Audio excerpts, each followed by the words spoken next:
E se você quiser ir para Ábidos, porque o meu sonho era ir para Ábidos também. Se você quiser ir para Ábidos, aí você vai ter que pagar bem mais caro, porque não tem ônibus, não tem trem. Aí você vai ter que pagar um táxi, e se você dividir com mais uma pessoa, vai custar R$ 90 para você.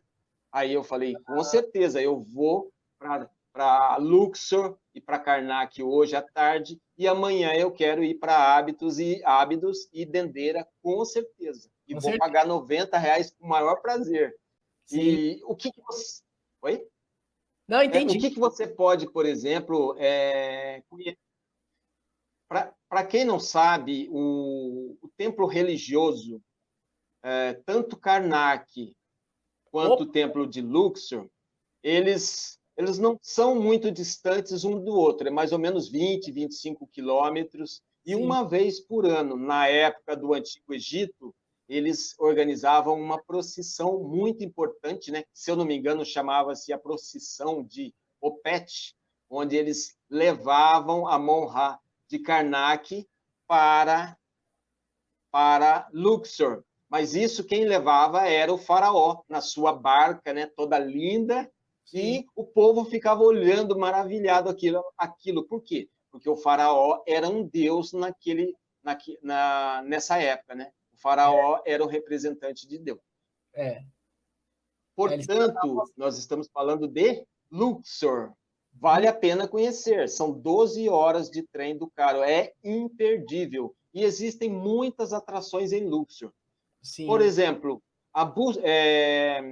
Ábidos e Dendera fica mais ou menos 2 horas e meia de Tebas, de Luxor. Então, você aproveita e vai para esses locais também. Só que se você tiver medo, você acaba desistindo. Porque Ábidos, por exemplo, né? Foi no dia seguinte. Aliás, tem uma curiosidade. Acabei de ser avisado aqui pelo anjo da guarda. O anjo da guarda veio aqui e bateu em mim agora. Hoje é exatamente dia 29 de novembro. Há 3 anos atrás, de novembro, eu estava indo para Ábidos e Dendera. Então, exatamente há 3 anos atrás, eu estava no Egito nesse momento, e foi muito importante ter estado lá em Ábidos, não posso negar. Pode ir para a próxima foto, Certo. Eduardo. Isso, ainda é Tebas, tá bom? Pode ir para a próxima, estamos no templo de Tebas. Tebas, sim. Luxor, né? Tá bom? Templo de Luxor. Sim. Pode ir para a próxima. Isso. Essa é uma foto com a pessoa que me levou até lá, o guia de turismo. Quando você reserva um guia para você, geralmente eles têm vans, né? Como aqui no Brasil tem vans. Aí ele lota 8, 10 pessoas, né? De vários hotéis. O custo cai, ele vai e leva você. O grande problema é que ele fica no máximo 40 minutos num local maravilhoso como esse. Só que 40 minutos é pouco, é muito pouco. 40 minutos não dá para nada. Se você, por exemplo, é uma pessoa que vai por um motivo religioso, por exemplo, né? Imagina que você vai por um motivo religioso e aquilo ali desperta em você um sentimento que você tem que estar ali para absorver aquela atmosfera toda especial que tem o local. Porque, olha, o Egito, hoje em dia, ainda é muito poderoso. As energias estão no Egito. Isso eu garanto a você. As energias mais sutis ainda existem no Egito. E se você tem uma certa sensibilidade, você acaba percebendo, você acaba captando tudo aquilo. Um lugar que é assim mesmo, a pessoa percebe a energia, né? Parece, né? Então... No dia que você for para Cusco, no Peru, né, lá para Machu Picchu, cara, sim, você vai sentir muita energia lá, eu tenho certeza. E no Egito também. Esse é um sonho, se Deus quiser que vai realizar um dia. Olha, e vou dizer uma coisa para você, viu, Eduardo? Você tem a cara dos egípcios ali do Cairo, meu Deus. Eu e você temos a cara do pessoal de lá. Viu? É só colocar uma jaquetinha, apesar ninguém que sabe. Aquela polêmica, né? Porque às vezes o filme Os 10 Mandamentos, né? Eles colocam tudo pessoas brancas, mas diz que também tinham pessoas da pele escura, né? Na época também, né? Sim, bastante, bastante. Não, Hollywood é Hollywood, né, cara? Vale tudo. Assim como novela da Globo, vale tudo. Mas a realidade é que o povo lá parece muito o povo brasileiro, muitíssimo, no estilo de cor, no sorriso. Até a Isso, alimentação nossa aqui do Brasil lembra muito a alimentação do egípcio, certo? lembra, né? Por exemplo, as almôndegas que você come aqui, a macarronada que você come no Brasil, a pizza que você come aqui no Brasil. Aí você pensa, ah, mas isso é dos italianos. Mentira! Lá no Egito eu comi tudo isso, cara. Tudo isso. Não foi Pizza Hut, nada disso. Faz parte da cultura local. Local, Faz parte da cultura local. E aí você descobre que o mundo... Olha, um outro ensinamento muito importante para os seus ouvintes. O mundo não começou na Europa. O mundo não começou em Roma e nem na Grécia. Sim. O mundo começou no Egito, o mundo começou na Índia, o mundo começou na Suméria. E isso não é ensinado nas escolas. A nossa escola, principalmente a escola brasileira, né? Aqui no Brasil, todo mundo acha que o mundo começou a partir dos gregos. Não é verdade. Os gregos foram buscar lá no Egito todo o conhecimento. Por isso que, num certo momento, eu comentei com vocês que eu tenho certeza que Jesus entrou dentro da pirâmide de Quéops, porque Jesus ele era um grande estudioso. Eu tenho certeza que ele entrou. Ele Pode ir andava para a para muito. próxima. Com certeza deve ter ido, com certeza. Isso já é em Karnak, certo? Vocês estão vendo esse obelisco? Esse obelisco deve ter mais ou menos uns 25, 30 metros. Eu fiquei curioso. Quando eu voltei do Egito, eu descobri que essa peça ela para sozinha, em pé, por causa do peso dela. Aí eu pergunto para você, imagina a precisão de uma peça dessa, ela parar sozinha, ela é apoiada, ela é simplesmente colocada e apoiada. Aí você pensa, imagina você pegar uma caneta e colocar em pé. Quando que você vai conseguir colocar uma caneta em pé? Não, não para. Agora eu pergunto para você, como que eles conseguiram colocar esse obelisco em pé? Tinha que ter uma precisão absurda. É uma precisão. Certo? Fantástico, realmente Tem fantástico. coisa que é... Inclusive, existem... Exatamente. Inclusive, Eduardo, existem alguns outros obeliscos egípcios que estão nos Estados Unidos, em Paris, se eu não me engano, tem um em Roma também. Inclusive, os egípcios hoje ficam chateados porque essas peças maravilhosas estão fora do Egito. Eu, particularmente, eu compreendo. Inclusive, eu acho que é uma maneira que o turismo egípcio tem de vender as belezas do Egito. Embora tem muita gente dentro do Egito que não concorda. Eles queriam que essas belezas, né, que essas riquezas fossem devolvidas para o Egito. Eu, particularmente, eu acho que elas devem ficar onde elas estão, ou seja, em outros países, porque é uma maneira que o próprio turismo tem para incentivar o povo estrangeiro a ir para o Egito, porque o povo egípcio depende do turismo. Realmente ele depende. Depende, exatamente. Bom, pode ir para a próxima, Eduardo. Pode ir para a próxima. Pode ir? Isso é Karnak. Esse é o Karnak, tá bom? Essa é uma avenida feita com as estátuas do carneiro. O carneiro é o símbolo de Amon. O deus Amon é simbolizado pelo carneiro. Sim. Tá bom? Amon é simbolizado pelo carneiro. Legal. E lá existe uma avenida, dizem que existiam avenidas maravilhosas ligando Karnak ao templo de Luxor. Sim. Pode ir para a próxima, Eduardo. Isso. Pode descer? Pode ir para a próxima. Isso. Agora, Eduardo, nós estamos... No templo de Abis. Saindo... estamos saindo exatamente de Luxor. No segundo dia, eu fui para Ábidos, eu e uma moça francesa. Sim. Essa moça francesa, ela mora no Brasil, em Alto Paraíso. Ela é francesa, ela mora há 7, 8 anos no Brasil, em Alto Paraíso, e ela fala um português muito bacana. ela queria muito ir para Ábidos. Sim. E quando eu cheguei na recepção do hotel Bob Marley Hostel, o recepcionista disse, olha, tem uma francesa que quer ir para Ábidos e ela quer dividir as despesas. Você paga 90, ela paga 90. R$ 180. Eu falei, não, fechou. E fomos para Ábidos. Só que para você ir para Ábidos, são mais ou menos 2 horas e meia de táxi. De Luxor até Ábidos, de táxi, porque não tem outro meio. Só que tem algo muito curioso, algo muito interessante. Durante o trajeto todinho, 2 horas e meia para ir, para voltar, nós fomos escoltados pelo exército egípcio, mas o exército armado egípcio, com altas metralhadoras, devia ter mais ou menos 5 ou 6 soldados. Ele parava, a cada 30 minutos o carro parava numa guarita, vinha o encarregado da guarita e falava, quem são essas pessoas? Mas tudo em árabe, tá bom?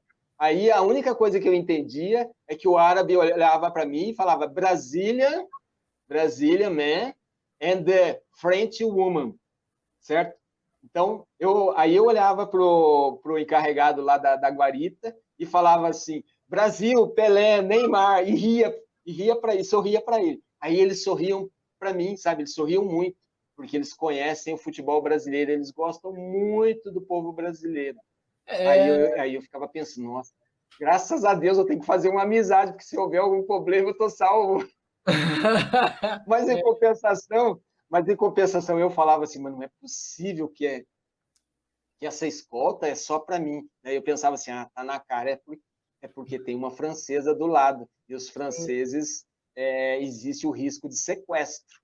Então, o único momento que eu digo a você que o Egito se tornou um pouco perigoso para mim foi exatamente nessa minha ida para Ábidos e para Dendera. Mas, realmente, eu iria de novo. E vou, com certeza, se eu puder voltar, eu volto de novo. Porque foi o local que eu mais gostei no Egito, foi Ábidos, eu não posso negar. Ábidos, né?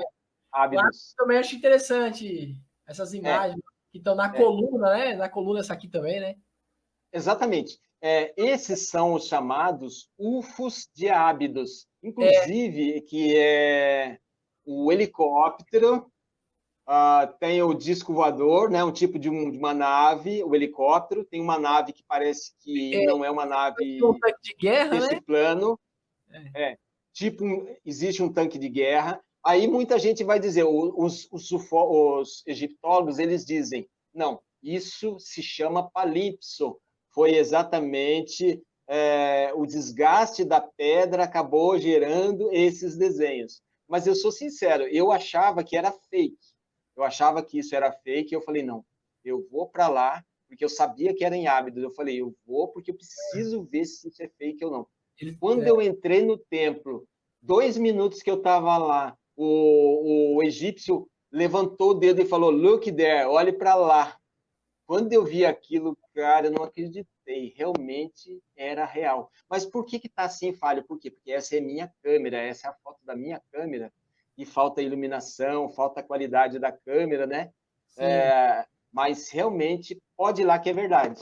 Você vai encontrar essas fotos que eu particularmente acho que não é obra do acaso. Eu acho que foram os nossos amigos lá de cima que deixaram um recadinho para a gente. Esse é um recadinho para quem acredita. Eu, particularmente, acredito. Lá no templo de Ábidos...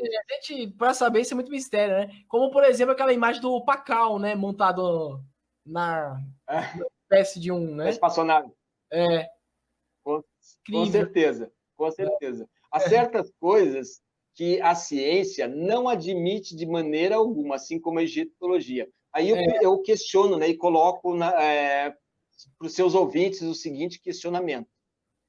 Será, olha só, será que as pessoas, os grupos financeiros que patrocinam a ciência, que patrocinam os pesquisadores, será que eles seguram essas informações?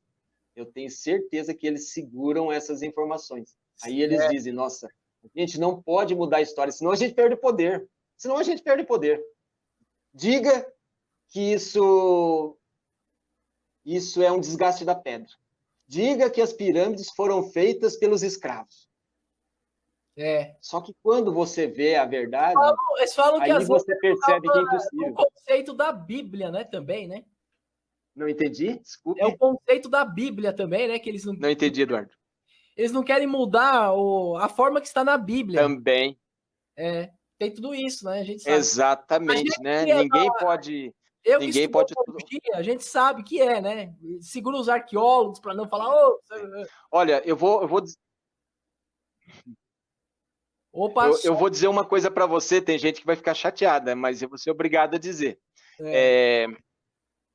Jesus Cristo, quando ele esteve aqui no planeta, Jesus Cristo, da última vez, né, há 2000 anos atrás, 2020 anos atrás, Sim. Jesus Cristo, ele mudou muita coisa do que Moisés disse. Moisés, ele escreveu, ele e aquele povo daquela época, o Velho Testamento. Jesus já é um pouco mais recente, ele deixou o Novo Testamento, né? Vamos dizer assim, o conhecimento novo. Só que Jesus, ele foi perseguido exatamente porque diziam que ele estava modificando as escrituras sagradas. Por isso que ele foi perseguido e acabou morrendo. Então eu digo, a verdade, muitas vezes, ela é omitida. Mas por quê? Por causa dos interesses. Mas, olha, outro aspecto muito legal do Templo de Ábidos, que num dos corredores de Ábidos existe o que nós chamamos a lista oficial dos grandes faraós do Egito. Isso tudo feito pelos 7 primeiros, porque esse templo, quem começou a construir o templo foi o faraó Sete I, né? Há mais ou menos 1400 e alguma coisa anos antes de Cristo, só que ele não conseguiu terminar o templo, o Sete I. E aí o seu filho, que foi o grande faraó do Egito, Ramsés II, que ele governou por mais de 60 anos, aí ele deu continuidade no templo de Ábidos, né, de Sete I, que é esse que vocês estão vendo, terminou toda essa maravilha. Inclusive, você pode passar para as próximas imagens, porque tem imagens assim fantásticas desse templo. Realmente eu recomendo. É imperdível. Isso é Ábidos. Essa moça que está do lado é a moça francesa que estava comigo, certo? Estava lá no passeio também. Pode ir para a próxima. O nome dela é Amael Marie. Essa foto é fantástica. Sim. Tá bom? Inclusive, aqui atrás, vocês estão vendo esse desenho do tamanho de uma porta, fui eu que fiz, eu me inspirei nessa foto que eu tirei. Só tem uma pequena mudança que eu adaptei aqui, que é vamos dizer assim, a versão do autor, que eu coloquei aqui o símbolo de Atom, que é o Sol de Atom, ele está nesse desenho. Mas Anubis, que é o chacal que vocês podem ver, que é exatamente o que está ali na foto, e do lado direito, o faraó. Só que aqui vocês não conseguem ver. Deixa eu ver se eu consigo virar um pouquinho só a minha câmera aqui, só para vocês verem, certo? O desenho todo. Aqui, deixa eu conferir aqui pelo celular, né? Como tá... Aí o desenho todo está aqui. E eu levei 4 meses para fazer depois que eu voltei em 2018, porque eu voltei em dezembro de 17, né? Eu já estava no finalzinho do ano. E aí eu tive essa missão de fazer essa representação. Só que daí eu juntei Amon e juntei Atom, que foi o deus de Akhenaton, que eu particularmente acredito muito. Pode ir para a próxima, Eduardo, por favor. Mais uma foto de Ábidos. Então, você vai ver painéis fantásticos. Olha, eu sei que eu chorei muito nesse tempo. Chorei muito. Eu não posso negar, chorei muito. Quando eu via isso na minha frente, parecia que eu me recordava de um passado distante, eu não posso negar. Você sabe por que eu uso óculos, Eduardo, óculos escuro? Porque daí eu posso chorar à vontade e ninguém vê. Dá para ver que você gosta muito, né? Você gosta muito, você é bem fã mesmo do Egito, né? Gosto muito. Inclusive, gostaria de convidar vocês, se você me permitir, estarei lançando o canal Valdeci Braulio nas próximas semanas, e eu estou contando toda a minha saga no Egito, só que de uma maneira muito detalhada mesmo, eu já tenho gravado 15 vídeos de 30 minutos, eu já tenho 15 gravados, só que eu tenho muita dificuldade na edição. Mas eu vou colocar para vocês no canal Valdeci Braulio, se você quiser maiores dicas, mais coisas interessantes. Isso, quiser falar também no finalzinho, mas sim, fala sim. Vamos apoiar o canal. Legal. Nossa, Eduardo, eu estou vendo que não vai dar para falar tudo hoje. Eu não sei como é que está seu tempo aí. O meu está disponível, mas o seu eu não sei. Já estamos passando de 1h20, mas você que sabe, se você quiser... Não, eu posso continuar, mas eu quero saber se você... Eu não sei como é que está seu tempo aí. Não daria sei, para ir até um pouco mais. Daria, assim, se quiser passar de 2 horas, ou daria sem problema, se quiser chegar. Pode ser que termine. É que legal. Depois das imagens teria as perguntas. Se você quiser, por mim, pode. Tá? Embora eu sou sincero, as perguntas estão muito relacionadas com esse bate-papo que a gente está tendo, né? Praticamente exatamente isso. Né? As perguntas, ela é esse ciclo de progresso que a gente está fazendo na história aí. Pode ir para o próximo vídeo, Eduardo. Sim. Aqui é o vídeo, né?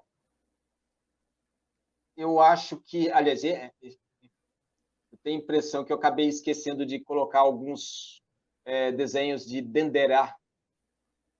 Depois do Templo de Ábidos, a gente foi para Denderá, mas eu vou acelerar um pouquinho. Depois de Denderá, no dia seguinte, eu acabei embarcando para o sul do Egito, mais para o sul do Egito ainda. Eu fui para a região da Núbia, fui para Assuã. Inclusive, essa foto eu tirei na Elephantine Island, né? A Ilha do Elefante. Eu fiquei hospedado nessa ilha.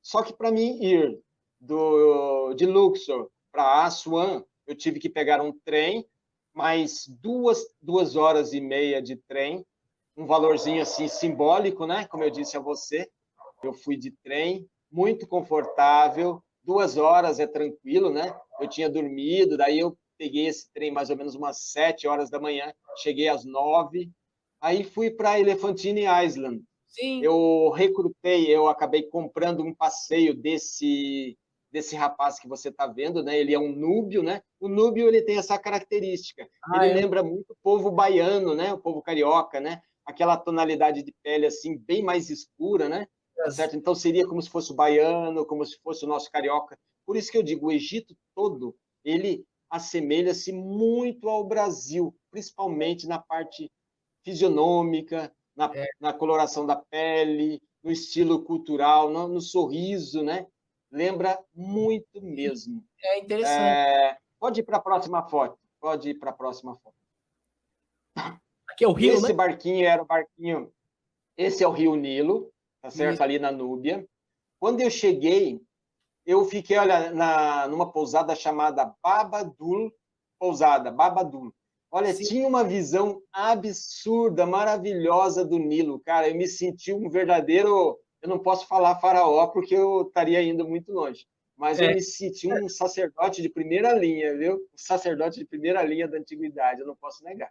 Porque, olha, eu fiquei hospedado num lugar muito bonito e barato. Muito barato. E lá nessa hospedagem... Pode ir para a próxima foto, Eduardo.